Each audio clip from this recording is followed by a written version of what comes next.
Oh. Ah ouais, hein? Pardon. Aïe, aïe, aïe. Faut qu'on se parle de Kirby Doc. C'est ton boy Max. Assieds-toi, prends un verre et enjoy the show.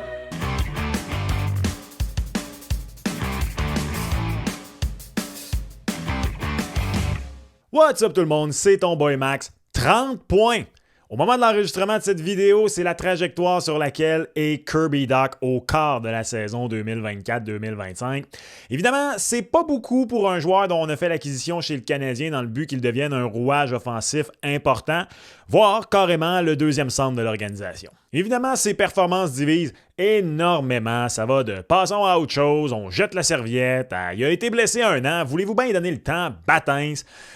Comme toujours, ton boy essaie d'être un Jedi gris, car oui, je pense que c'est là que se trouve la vraie balance dans la force, quelque part entre Obi-Wan et Anakin, et non pas dans la pureté et la chasteté des Jedi comme le voulait Yoda. Ça, c'est pour une autre discussion. Écoutez, je vais vous dire la conclusion de cette vidéo immédiatement.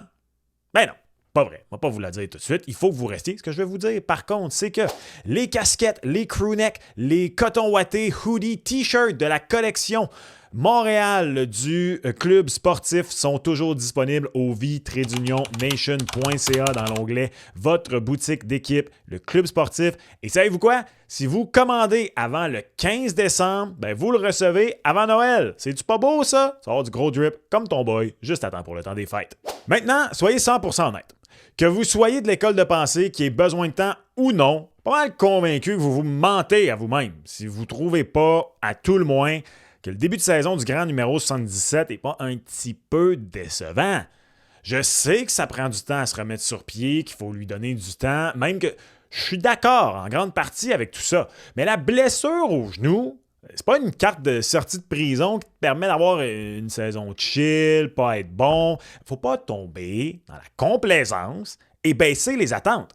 Les modérer, oui, je suis d'accord avec ça. Donner le temps au temps, oui, tout à fait. Mais il faut se poser la question, par contre. Est-ce que Doc, déjà, à ce temps-ci, mérite que, justement, on lui donne le temps? Ça fait beaucoup de temps. Tant pis. Les stats avancées démontrent qu'il est le joueur du CH qui a le plus de buts attendus par 60 minutes et donc qu'effectivement, ça se pourrait qu'on parle d'un cas classique de gars qu'une fois que ça va débloquer, les valves vont ouvrir puis ça va débouler.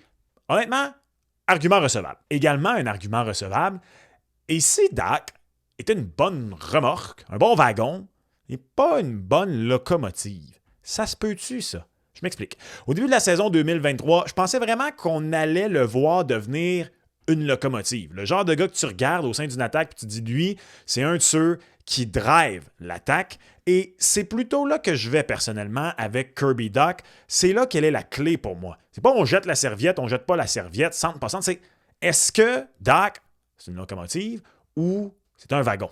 Des joueurs pas si offensifs que ça, ou du moins qui sont pas de l'élite, tu sais, 70, 75 points, même du 60 points par année, et qui soudainement, tard dans leur carrière, le deviennent, ça arrive. Même que tu as plusieurs cas actifs. Arthurie Lekonen au Colorado, remets-le au sein, là, d'une équipe ordinaire qui ne compte pas sur 2 joueurs franchise, même un, à mon avis, générationnel en Cale Makar. C'est pas un gars de 50 points. Je veux dire, prends Arthurie Lekonen, mets-le sur le premier trio de, je sais pas moi, le club de hockey du Utah. Penses-tu vraiment que c'est un gars de 55 à 60 points? Peut-être, mais moi, je pense pas. Zach Hyman, je l'aime beaucoup, mais là, sur le premier trio des Sharks de San Jose, il t'en met pas 50 dedans. Tu as des joueurs comme ça. Évidemment, je viens de prendre des exemples assez extrêmes. Pourquoi? Je veux dire, Arthurie Lekonen joue avec Nathan MacKinnon. Zach Hyman joue avec Connor McDavid. Jusqu'à preuve du contraire, il n'y a pas ce type de joueur-là à Montréal. Il n'y en a pas un dans le pipeline, pas un qui s'en vient. Mais ça reste qu'à plus petite échelle, tu as des gars comme ça. Des gars que tu prends et qu'il ne faut pas que ce soit eux, la locomotive. Pour moi, Max Pacioretty, c'était un petit peu ça. Et ça a été ça le problème de sa carrière à Montréal. Ça a empiré quand il a mis le C sur le chest. Mais c'est pas le gars qu'il fallait que tu identifies comme notre joueur offensif. Non, il fallait qu'il soit un complément. À l'opposé, donne n'importe quel ailier top 6 juste respectable à Sidney Crosby dans son prime, puis il termine quand même largement au-dessus du point par match. Bref, mais qui tu veux à côté de Sid, il va faire ses affaires. C'est Sid! Je suis Sid! Encore une fois, un cas un peu extrême, c'est juste pour prouver le point. Et pour moi, c'est beaucoup plus la question à laquelle il faut trouver des réponses. Départager qui au sein de l'équipe, soit l'équipe actuelle, sur la glace, autant que ceux qui s'en viennent, de qui l'est et qui ne l'est pas. Qui est dans le noyau, qui ne l'est pas. Il y a un an, j'aurais peut-être dit que Dak fait partie du noyau. Peut-être pas le noyau dur, mais au moins le noyau mou.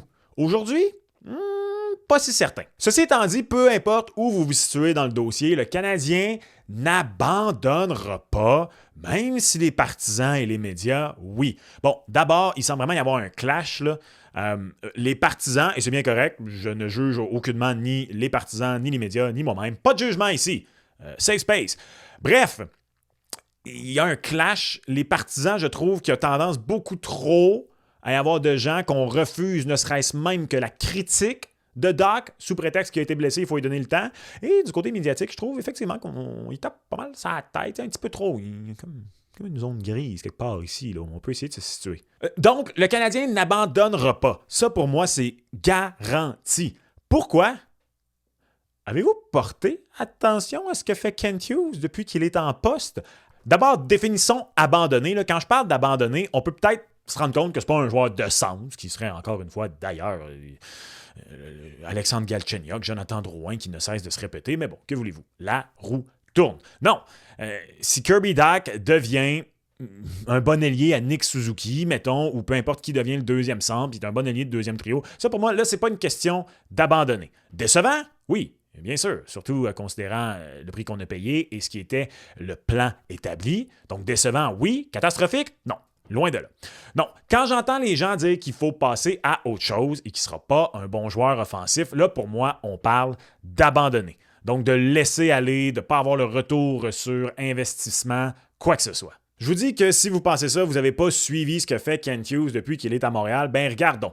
Justin Barron, acquis en mars 2022 dans la transaction envoyant Artturi Lehkonen au Colorado, navette entre la Ligue nationale de hockey et la Ligue américaine pendant 2 saisons, et là, cette année, est en haut, mais ne dispute pas la majorité des matchs. Pourquoi? Le renvoyer à Laval, ça le ferait passer par le ballottage, et on ne veut pas le perdre. À ce point-ci, honnêtement, moi, je suis un grand fan de Barron, mais il serait surprenant qu'il remplisse ce qu'on voyait en lui, qu'on est allé le chercher, et même quand on l'a repêché en première ronde du côté de l'Avalanche du Colorado. Pour moi, c'est un défenseur de profondeur au mieux. Et bref, perdre ce gars-là au ballottage, c'est pas dramatique. Et non, on refuse de le laisser partir pour 4,30 sous parce qu'on a payé pour. Regardez Caden Primo. C'est même pas l'administration Kent Hughes, Jeff Gorton, qui l'a repêché. Non, mais l'an dernier, ménage à 3 pendant une grande partie de la saison, plutôt encore une fois que de le perdre pour rien ou contre un choix tardif au repêchage.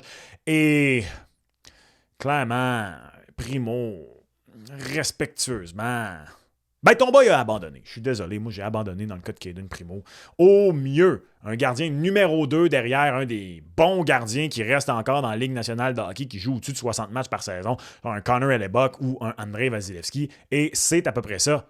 Et on a quand même refusé de le laisser aller parce qu'on n'avait pas un prix intéressant pour lui. On ne voulait pas pour le perdre pour rien. Et vous pensez qu'on va abandonner dans le dossier Kirby Dach, pour lequel le Canadien a cédé Alexander Romanov et ensuite de ça a pris un 13e choix au total pour l'envoyer aux Blackhawks de Chicago. Vous pensez que Hughes, qui tient mordicus à maximiser la valeur de ses joueurs comme si c'était des actions en bourse, va accepter aussi rapidement d'abdiquer dans le cas de Kirby Dach? Ben non, ça n'arrivera pas. Je suis désolé. Prenez votre mal en patience si vous êtes team, on passe à autre chose parce que Kent Hughes nous a déjà démontré une chose dans, le début de son règne. Est-ce qu'on peut vraiment parler? On ne sait pas quand ça va finir. Fait que théoriquement, peut-être le début, peut-être le milieu, mais peut-être quelque part aux 3/4. On ne sait pas. Bref, Kent Hughes, depuis qu'il est là, ça, c'est sûr et certain, il a un style et son style, c'est de ne pas vouloir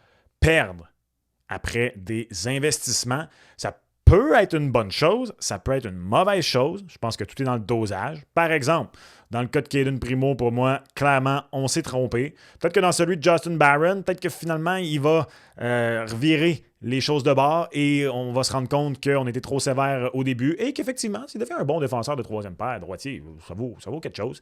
Dans le cas de Kirby Dach, au moment où on se parle, considérant le prix que tu as payé, considérant le potentiel du gars, et moi, c'est une des choses que je regarde du côté de Kirby Dach, parce que c'est vrai, regardez les feintes, regardez quand des fois il vole en possession de rondelles, il n'est pas capable de finir le jeu. Est-ce que c'est juste ça, parce que ça fait tellement longtemps qu'il n'a pas joué, qu'il lui manque cette petite chose-là, ou c'est juste, ça existe, des joueurs comme ça, que tu regardes, et quand ils sont en possession de rondelles, tu te dis, Mongodou, c'est un des joueurs les plus talentueux sur la glace, mais non, ils ne sont pas capables de concrétiser, parce que c'est quelque part entre les deux. On va avoir la réponse claire, nette, précise, je pense dans les prochaines semaines, dans les prochains mois, beaucoup plus que les prochaines semaines, et ça ne vaut définitivement pas la peine d'abandonner dans son cas. Il est trop tôt encore. À moins que pour faire une acquisition encore meilleure, ce soit le prix à payer. Soyons honnêtes, je serais surpris en ce moment que ce soit ça le prix à payer. Mais ça, c'est ce que je pense du début de saison de Kirby Dach. Décevant, oui. Catastrophique, non. Déjà prêt à abandonner dans son cas. Franchement, c'est beaucoup trop tôt. Mais toi, qu'est-ce que t'en penses? Laisse-moi savoir en commentaire. Si t'es encore ici, comme toujours, s'il te plaît, fais plaisir à ton boy. Aide-le à atteindre les 12 500 abonnés d'ici Noël. Abonne-toi à la chaîne. Je t'en remercie énormément. Tu veux savoir qui a la plus grande valeur marchande parmi les joueurs de la Ligue nationale de hockey selon The Athletic et y voir mes réactions, écoute cette vidéo qui est disponible sur ma chaîne. Et comme toujours, on se reparle lors d'une prochaine vidéo. Ciao!